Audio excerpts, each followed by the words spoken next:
lounging, son. All right, welcome back to the Comic Lounge. My name's Ryan. Back with me again, my homeboy Mahdi Khene. Talking next issue of Steel Streets. We're almost at the end. This is the penultimate chapter of season 1 of Steel Streets with issue 7. Really dope cover, but it's not just a cover, it's a wraparound, dude. Yes. I love me a good wraparound cover. Very excited. Dated June 87. We're getting close to the year of 88. It's keeping the theme from the last one because again, this is the part 2 of the two-parter. So we have the turquoise back again. I love this. This is dope right here. This is a collage of the first issue of Steel Streets. All the pages kind of ripped up and initially dyed purple or something, and then changed up just to show that whoever this character is, this new character, is busting through the universe in a fun way. Yeah, again, love the color choice here. I love these kind of scenes too. Whenever you have like to show movement or whatever, I love the smoke behind the car coming up. And this is a nice way, establishing shots kind of thing. Yeah. I like to think about it cinematically where, like the camera's panning down and then the car just goes above it, but the actual action is happening underneath, So you kind of set the scene that way. We got Francine, dude. She's back in the headquarters. Master Plank. I love the design of her. She looks badass. Oh yeah, she's like the quintessential, I don't even know, like ninja G.I. Jane 80s heroine, like really strong. And yeah, they're cooking up something with that Compound Zero from so the plan was to inject Master Plank with Compound Zero to be able to get his mental abilities and his strength back up so that he can figure out how to save Hiroshi from the mental clutches of Master Plank. But he is a wise man, so he's telling her, this isn't your fight. Like we don't have to do this. You can walk away. Francine's convicted, man. She has conviction and she has a game plan. So they do it. And I love this right here too. Just the lead up, the reflection, do it. And then she fucking rips that fucking thing and injects him right in the back. That's right. I love it. How do you feel? Oh shit. Yo, Plank, you good? Yeah, he's like, yo, what's going on? And he's just going through something crazy. Yeah, this is just the chaos that's ensuing. He put chew like that's right. like a big sneeze. Right. Just to kind of keep it all. I love how his head looks like the leader from Hulk right here. Oh yeah, true that. Go find my grandson, Francine. This ends tonight. And then meanwhile, because I love doing that. It's that might be one of my tropes where I love to just set up the scene and then immediately cut to the next. Try to keep you involved. Yeah, it's definitely something. I forgot what I was reading recently, but I think it was an older comic, and they did that too, where it's like you're like getting into the scene and then boom, and then it just dropped you into another scene. I like that in comics where like kind of it keeps you engaged and it keeps you like, oh shit, like what happened? What's gonna happen next? But then you start to get this, especially when you have like a somewhat large cast of characters. I think it's a good way to kind of give each their space. Yeah, I think in X-Men a lot of times they did that. And actually, who did that a lot too was McFarlane in the Spider-Man. In his Spider-Man thing, I feel like he would do that. Yeah, I have to go back and read that. I haven't read those in a while. It's been some time, but yeah, I can see. I'm kind of remembering a little bit of that with the Spider-Man stuff. Yeah, and he's being called back by the devil from issue 4, because he's talking to someone we don't really know who, and so the devil, I mean, who we know now, I guess, is an alien, is getting needs to come back to kind of guide him to what they want.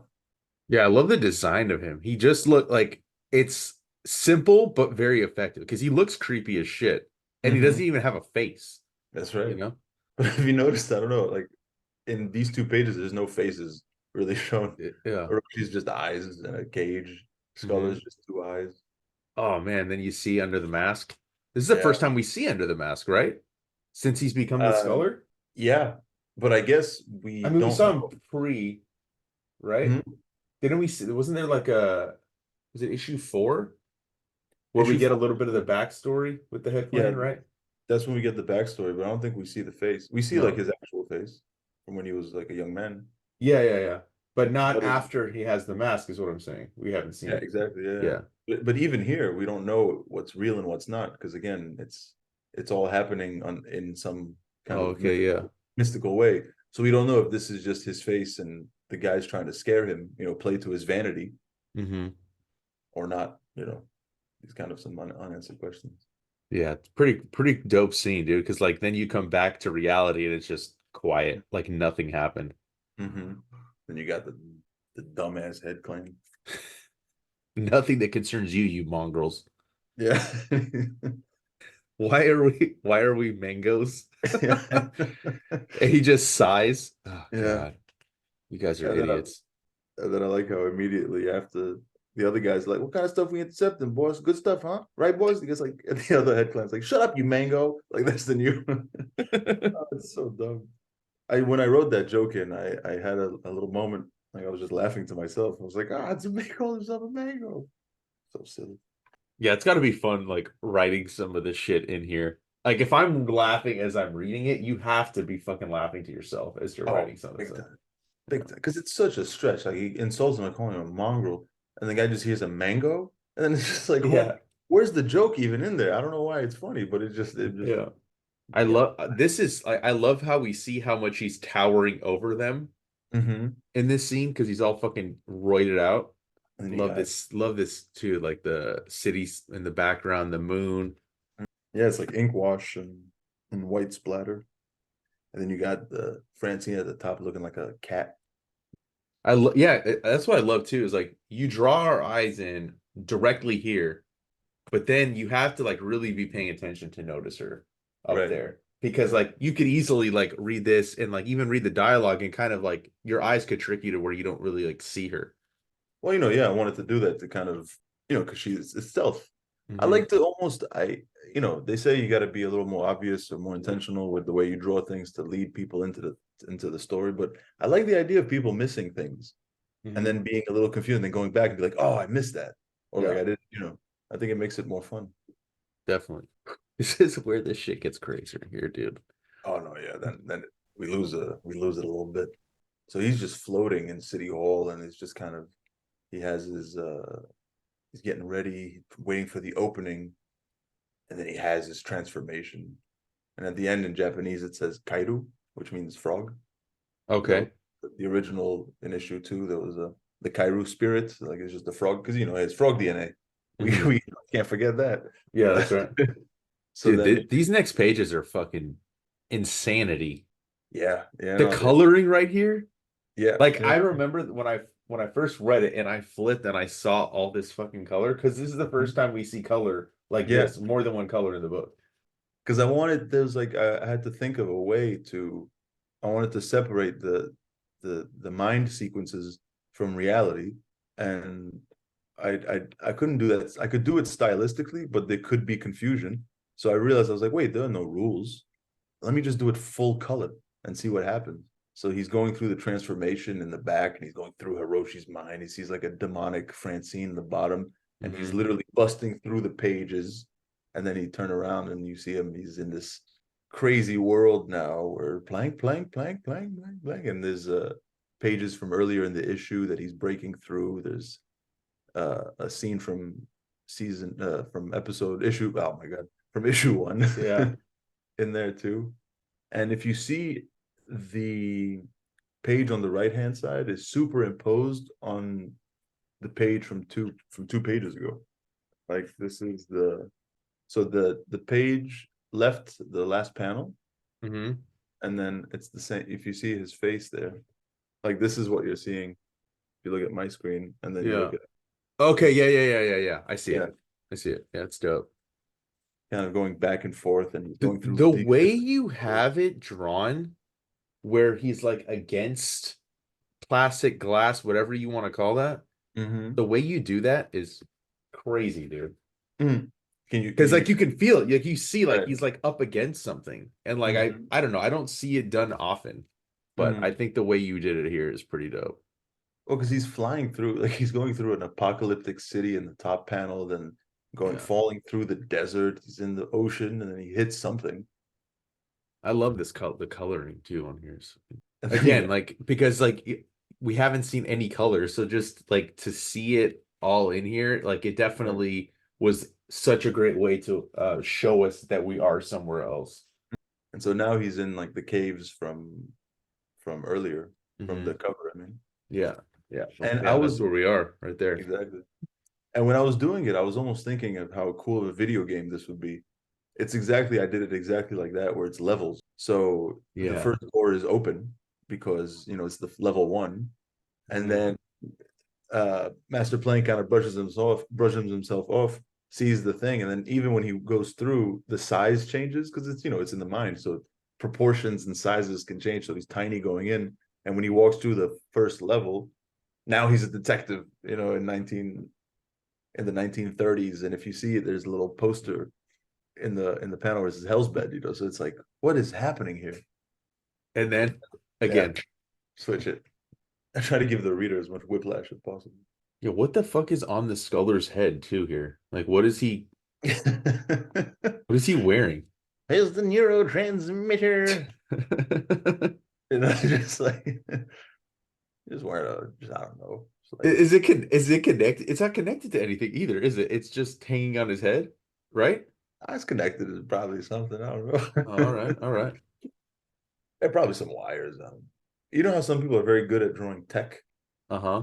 I'm still getting there. So Okay. so I'm like, can I put a helmet with 3 dildos on it and see if it could pass as a as a fucking Three tildos on it. as a it's a neurotransmitting GPS locator. Because right now he's okay. So the premise is that he can see a spike in Hiroshi's mind and that someone's there. So he's using that to connect them three, Okay. and he's trying to find out who he is because he doesn't know who's trying to do it. He's knowing that someone is trying to. He knows that someone is trying to break into Hiroshi's mind to free him from the clutches of that he has on him. Yeah. He doesn't know who, and so he's kind of running around, and he thinks it's a group who calls themselves the Fury. He doesn't realize the Fury is one person, all these things. So he's Hmm. just trying to find that out. He can feel them entering the first level. Exactly. Oh But yeah, then dude. if the Sculler can feel it, so can Hiroshi. I love the way you have in the eyes. Mm. You can see Master Plank in the detective garb. Mm-hmm.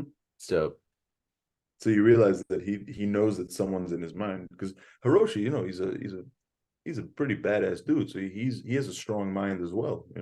mhm. He knows that something's going wrong, so he's screaming, "Get out! Get out!" And of course, it's something that didn't really account for. But now we're in a detective spot. Yes, I dig this right here. I love detectives. I also love stuff set in this period. So I love that Absolutely. that's like what's in his mind and the Yeah. way he's holding that cigarette. Yeah. He's very. And I Yeah. don't know if you noticed this, but there's uh yeah, in the panel where he's talking about it, it's actually referring to another comic of mine where he says here that they found the killer just a couple blocks away from the scene, but you see, she was just a jazz singer murdered in cold blood with nothing taken from her but a pearl necklace, and that's literally what happens in Black and Red. That's yeah, I was gonna say that. You're gonna say, okay, Yeah, cool. yeah, yeah. Yeah, So it's I think yeah, that was one of my favorites before. I mean, Still Streets is probably, I think I love the series, but Black and Red was like my favorite for a while. right. I mean, noir, you Yeah, can't. you can't go wrong I with mean, that. yeah, I have a poster right there. Yeah. I just love how you always tie it together, dude. I mean, that's the perks of having, Yeah. kind of a big universe like that, is that you have so much to pull from, Dude, this right here, the series of panels, the gun pointed at him, and Yeah. then this, the flick of the cigarette. Oh, dude. A little throwback to Shovel Man, actually. Yep. But then, of course, he says, I'm not easily fooled by your tricks. So he knows that it's these mind things where they're trying to also trick Master Plank Hmm. into falling for it, but he's strong. Yeah, and so Sculler has now entered this character's mind, right? Like that's who he's Mm-hmm. talking with. Then he comes back out of that level. I like Yeah. this too. Yeah. The sand leads him into another level.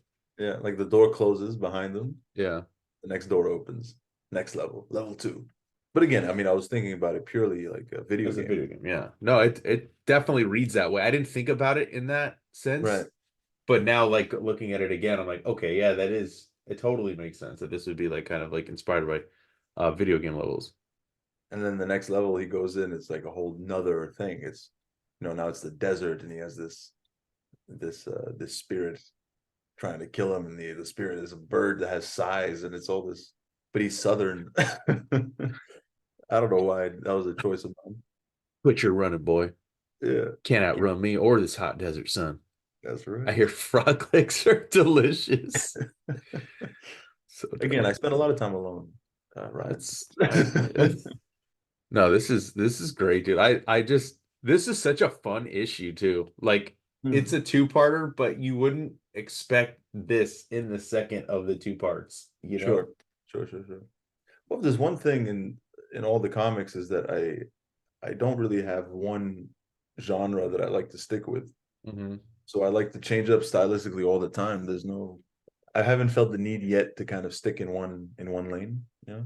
I don't think you should. I think you should continue doing exactly what you're doing because it's fun. It always keeps everything fresh too, because like every book, Steel Right. Streets kind of mixes a little bit of stuff, but then your one-offs, Right. getting to see you like kind of dip your toes in all this kind of different stuff, like whether it's Sure. Western, noir, sci-fi, Yeah. fantasy you haven't done really. Yeah, that's true. But I want to. I have ideas for that. Yeah, that'd be dope. No, Love absolutely. this. And it keeps you as an artist kind of fresh, Hmm. and you're gonna get to see what you like and what you don't like. Like just today I'm gonna ink some Clive Danger pages. I wanted to see what it was like to kind of do a book that is more of the European style, kind of like Tintin, Hmm. and that kind of pacing and that kind of storytelling, maybe play a little straight. And it was fun. It's like 40 pages, 40 something pages. And it's a fun thing to do. But then, I get back to a Steel Streets page and I feel fluid. I feel different. It just kind of, you know, changes your approach to things and keeps you fresh. Yeah. What's the first thing coming out in 24? I think Clive Danger. Okay. Yeah, Clive Danger. I Sick. think I think some. Yeah, these are the pages so far. Got a Is nice that heavy. how it's going to be printed? Long ways? Yeah, this is like the size of a regular, Yeah. and it's gonna be like this. So when you turn it, it's gonna be landscape. Oh, dope. Oh, Yeah. I like that, man. Hell yeah. I love the printer that you have. I think they've produced like the comic books that they're making for you are just like Oh the yeah. quality's so good. Shout out to Fireball Prints out in Philadelphia. They are fantastic. Yeah, they're not even like they do booklets and stuff, but there are those kind of standard comic book printers out there, you Hmm. know, that specialize in it. And when I was first starting out, I didn't understand things like bleed and full bleed and trim size and all these things. I just didn't get it. And Hmm. I was trying to go with other places, and I would get some proofs back, and they would trim and cut them and print them. It was my fault because I didn't design it right, but they would just do it anyway. And I'm like, well, it's obvious that the panel is not supposed to be cut off halfway. Like, why did you print it? That makes no sense to me. And Yeah. so I didn't understand that whole thing. But then I found Fireball. Literally, I just told them I wanted a 6x8 comic, and I sent them the PDF, and what they sent me back was exactly what I was looking at on my screen, with no hassle, no nothing. And so it was just amazing. It was just like such care and attention to the art that you send them. So it's great. That's dope. They're my go-to, and I use them for everything, for my prints, for the everything. Yeah, no, they do a hell of a job, dude. Yeah, I'm glad you found them. yeah, no, they're great. I love the switch, how we go from that and then boom, just fucking like Yeah, screaming. yeah. He's losing his mind, Yeah. and then you got Francine, who's like, okay, time to get into action. Let's get rid of these head clans. You See what heard the we. man, pay up, assholes. Cutting heads off. Oh yeah, big. And then boom. And then right back. And then here, I just wouldn't. I was like, what is happening? So there's because of Hiroshi's outbursts, there's a crazy rip in the universe, in like the mind, and so everything's about to falter. Everything's failing now. And I wanted to just include a little one of those silly things where he's like a rupture in his mind, Hiroshi must be going through some kind of heightened level of exhilaration. And then he sees something, he's like, he just freaks out. I like the way you did this, where you have the word balloon, Mm-hmm. like it's smeared as it's Mm. fading away. That's Mm-hmm. pretty dope, dude. Yeah, and there's like it's like a savanna desert thing with a tree. There's New York in the background and like negative spaces. You have the bird being sucked into a wormhole. Yeah, that's awesome. And then we go back. And then we go right back. So it's like even and Hiroshi, like it's like he's starting to be able to talk a little bit more, whereas before he Mm-hmm. was just like mindless, but you can see like maybe he's starting to get some of Yeah, his brains back, for because lack of a like better yeah, way of saying it. Yeah. the levels have been broken down, and so he has he's getting back some things, but there's too much going on. So even the Sculler, his mind ruptures and I know I love these three panels as we end the issue. mm-hmm. This fucking Master Plank. Yeah, Francine, if you could hear me, help. And he's just like in this like black space. yeah. And then you see Sculler is just like his eyes are rolling in the back of his head. Mm-hmm. And Francine's just Master Plank, if you could hear me, help. They're all fucked. They're all yeah, exactly. Fucking great end to that issue. And then we get another awesome epilogue. In Japantown Hell's Bed. Funny that you posted the Shovel Man the other day. And then yeah, you got the Z. He's making a name for himself. If you see where your thumb is, the Hell's Bed vampire. Mm-hmm. So this is 1987. This is maybe almost a year after Superhero the Beginning. Probably a lot has gone down in Hell's Bed that we don't know about. But this is Hank doing his thing. Yeah. And who does he meet? Kenji Tokanuga. Shovel Man. So good. And then Another awesome issue, dude. we're gonna get the epic conclusion of everything in episode Lost at 8. Land. That book came out. Yeah, Superhero comic shirts. yeah, always The available. Super Shoe. Yeah. Arnold. Promoted by none other than Arnold Schwarzenegger himself, Yeah, dude. yeah, the man, the Get Terminator. the action figure, which you can get from Yeah, Mahdi on his website. Boga Get, Loco. yeah. Tales from the Yeah, Cosmos also came out.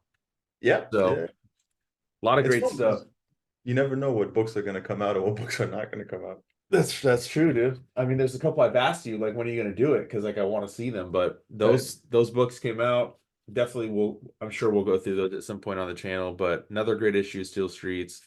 Can't wait to go through issue 8. Make sure you pick up all the comics for Muddy. You can hit him up on superherocomics.com. I'll drop his links down below. Hit up his Patreon as well.